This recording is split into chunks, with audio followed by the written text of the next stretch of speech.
कहते हैं भगवान के दर्शन इतने आसानी से नहीं होते।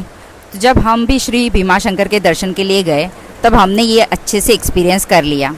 अगर आप भी इस श्रावण में श्री भीमाशंकर के दर्शन के लिए प्लान कर रहे हो तो ये वीडियो आपके लिए है। नंबर नहीं लगेगा, हमने 3 से 4 बस छोड़ दी अभी तक। दर्शन की लाइन के लिए आप खड़े हो? हम लोग एक ट्रैवल बस से भीमाशंकर जा रहे थे। तो सफ़र की शुरुआत तो बहुत ही अच्छी थी क्योंकि मालसेज घाट आ रहा था रास्ते में, तो बेहद ही खूबसूरत नज़ारे थे। लेकिन फिर मालसेज घाट में ही हमको इतना सारा ट्रैफिक मिल गया, तो वहाँ पे बहुत ही ज़्यादा हमारा टाइम चला गया बिकॉज वो संडे था और मालसेज घाट पे वैसे भी संडे ज़्यादा ही भीड़ होती है। ये सिर्फ ट्रैफिक की परेशानी नहीं थी, असली परेशानी जब हम भीमाशंकर पहुँचे तब शुरू हुई। तो आइए हम शुरू करते हैं आज का ये भीमाशंकर। स्वागत है आपका मेरी चैनल पे। मेरा नाम है रेनू जैन और मैं ट्रैवल वीडियो बनाती हूँ। तो आज हम जा रहे हैं भीमाशंकर ज्योतिर्लिंग। तो ये 6 नंबर का ज्योतिर्लिंग है और यहाँ तक कैसे आप जा सकते हो, यहाँ पे कहाँ पे स्टे करना है, खाना और दर्शन कैसे होते हैं, वो सारी ही इन्फॉर्मेशन आपको इस वीडियो में मिलेगी। तो आप इस वीडियो में बने रहिए और अभी हम चलते हैं भीमाशंकर के दर्शन के लिए। भीमाशंकर जाने के लिए आपको नज़दीकी रेलवे स्टेशन है पूना, और पुणे से आपको एसटी बस मिल जाती है डेपो जाने के लिए, और डेपो से आपको भीमाशंकर के लिए बस मिलती है। सुबह 5 बजे से शुरू होती है और दोपहर को 2 बजे तक कुछ आपको बस मिलती है। और इवनिंग के टाइम पे ना शाम को वहाँ भीमाशंकर से पूना जाने के लिए भी 5 या 6 बजे तक की बस रहती है। तो अगर आप रेलवे से या पब्लिक ट्रांसपोर्ट से जाना चाहते हो तो आप वैसे भी जा। जैसे ही भीमाशंकर का एरिया शुरू होता है आपको पता ही चल जाएगा, पूरा फॉगी और रहेगा और बारिश भी रहेगी। तो यहाँ पे कैसा है कि अगर आप वीकेंड पे या मंडे के दिन श्रावण में जा रहे हो तो हैवी ट्रैफिक की वजह से गाड़ी ऊपर तक नहीं जाने देते, और यहाँ पे पार्किंग बनाए हुए हैं। तो उस पार्किंग में आपको अपनी गाड़ी रखनी है और फिर यहाँ से एसटी शुरू होती है जो 16 रुपये में आपको मंदिर तक छोड़ देती है। एसटी यहीं से शुरू होती है तो उसमें कोई प्रॉब्लम नहीं था, लेकिन जब उतरने के टाइम इतनी भीड़ थी कि अगर आप बच्चे के साथ जा रहे हो या कोई सीनियर सिटीजन जा रहा है तो बहुत ही मुश्किल है, क्योंकि उतरने ही नहीं मिलता। चढ़ने वाले लोग एकदम ही ऊपर आ जाते हैं, तो ये एक ध्यान में रखना है।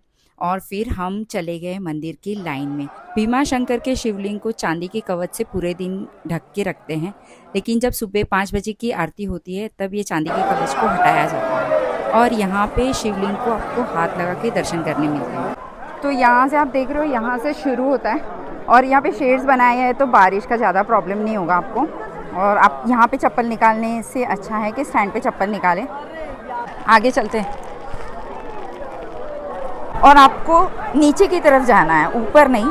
जैसे हर मंदिर में ऊपर की तरफ रहता है, यहाँ पे नीचे की तरफ सीढ़ियाँ हैं। और आप देख रहे हो ये लाइन, अभी शाम के 5 बज रहे हैं और भीड़ देखिए, और फिर भी इतना रश है यहाँ पे। और आप देख रहे हैं यहाँ पे कम से कम आधा किलोमीटर जितनी लंबी लाइन है दर्शन के लिए। और अब मैं आगे जा रही हूँ मुख दर्शन के लिए, या फिर अगर वीआईपी पास मिलता है तो हम ट्राई करेंगे। प्लस यहाँ पे बोर्ड था जो मंदिर का टाइमिंग था 9:30 बजे तक, और हम ऑलरेडी पहुँचने को हम लोग को 6 बज चुके थे, तो हमें लगा था कि हमारा नंबर नहीं आएगा। यहाँ पे अभी ऑलरेडी अंधेरा होते जा रहा है। वैसे तो मंदिर लेट तक खुला रहता है, लेकिन इतनी लंबी लाइन है कि एटलीस्ट 4-5 घंटे तक हमारा नंबर नहीं आने वाला था, इसीलिए हम मुख दर्शन के लिए जा रहे हैं। तो यहाँ से मुख दर्शन की लाइन है और अब हम यहाँ पे ही जा रहे हैं, क्योंकि ये लाइन आप देख रहे हो बहुत ही लंबी लाइन है, तो यहाँ से चले जाएंगे।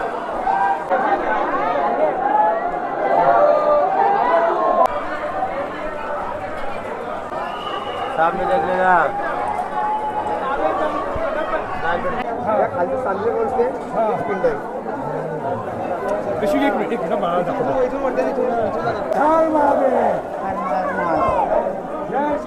यहाँ से प्रसाद मिलता है और 100 रुपीज़ का एक है।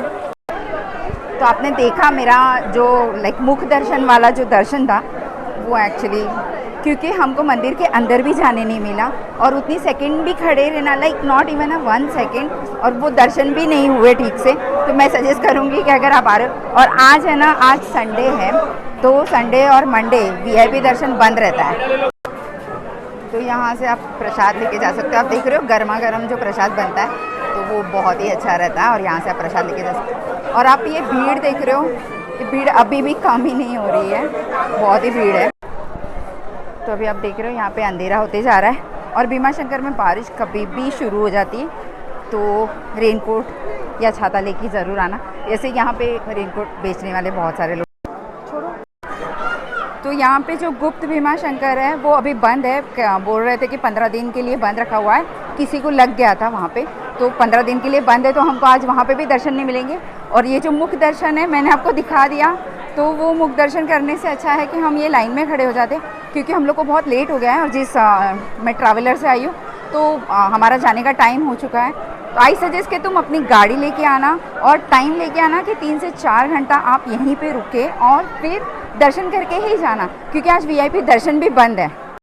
और एक रास्ता है यहाँ पे भीमा शंकर के ज्योतिर्लिंग का दर्शन करने का। अगर आप डोली करते हो जिसका चार्ज है 2100, तो वो लोग आपको डायरेक्ट अंदर लेके जाते हैं, जहाँ पे आपको आराम से दर्शन हो जाता है। तो यहाँ पे स्टे के लिए ना आपको ज़्यादातर लॉज और होम स्टे का बहुत सारी सुविधा मिल जाएगी। और बहुत होटल्स तो नहीं है, लेकिन होम स्टे आपको आराम से मिल जाएगा और बहुत ही रीज़नेबल रेट में। खाने की बात करूँ तो यहाँ पे ना आपको वड़ा पाव या मकई या कॉर्न लाइक वो सब चीज़ें ही मिलती हैं, कोई प्रॉपर खाना वगैरह तो नहीं मिलता। और मोस्टली लोग यहाँ पे ना सुबह आके शाम तक दर्शन करके चले जाते हैं, तो स्टे करने वाले लोग बहुत ही कम हैं। लेकिन जैसे मैं देख रही हूँ अभी इतनी सारी लाइन है, तो आई गेस के कहीं ना कहीं नज़दीक ये लोग ने स्टे किया ही रहेगा, क्योंकि इनको दर्शन के लिए कम से कम 9-10 तो बजने ही वाले हैं आज। वैसे तो भीमा शंकर ज्योतिर्लिंग है, यहाँ पे 12 महीने पब्लिक आती है और अक्टूबर से लेके फरवरी तक यहाँ पे आने का बेस्ट सीज़न है। लेकिन श्रावण में यहाँ पे बहुत ही ज़्यादा भीड़ होती है, और स्पेशली मंडे, और अभी तो सैटरडे संडे और मंडे, तो आप वो भीड़ को ध्यान रख के ही उसी तरह से टाइम निकाल के ज़रूर से आना।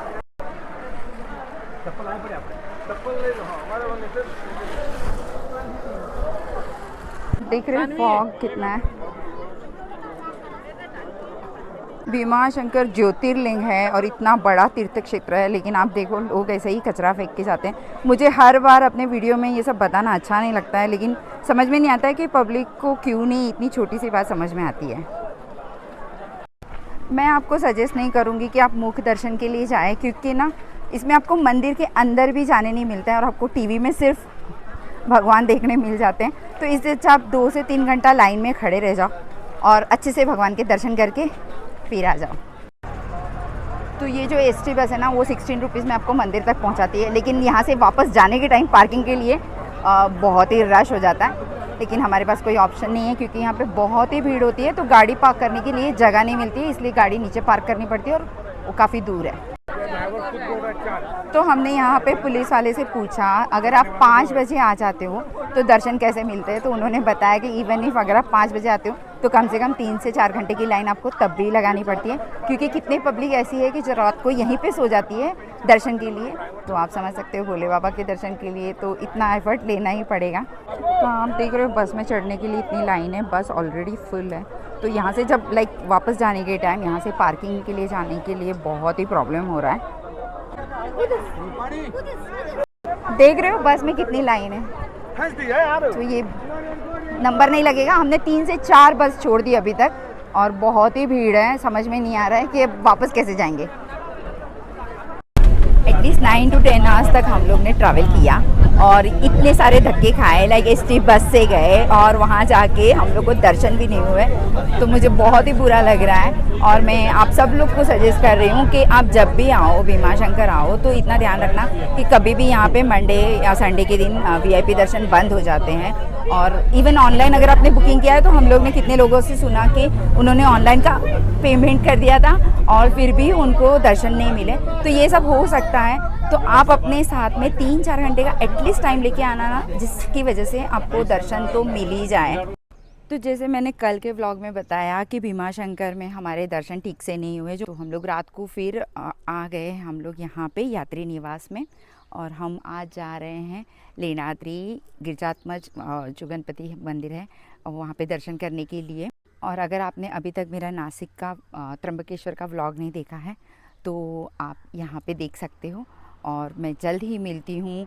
अब नेक्स्ट वीडियो है जो लेनाद्री का अष्टविनायक का गिरजात्मज गणपति और ओझर का, तो आप उसको मिस मत करना और जल्दी मिलते हैं।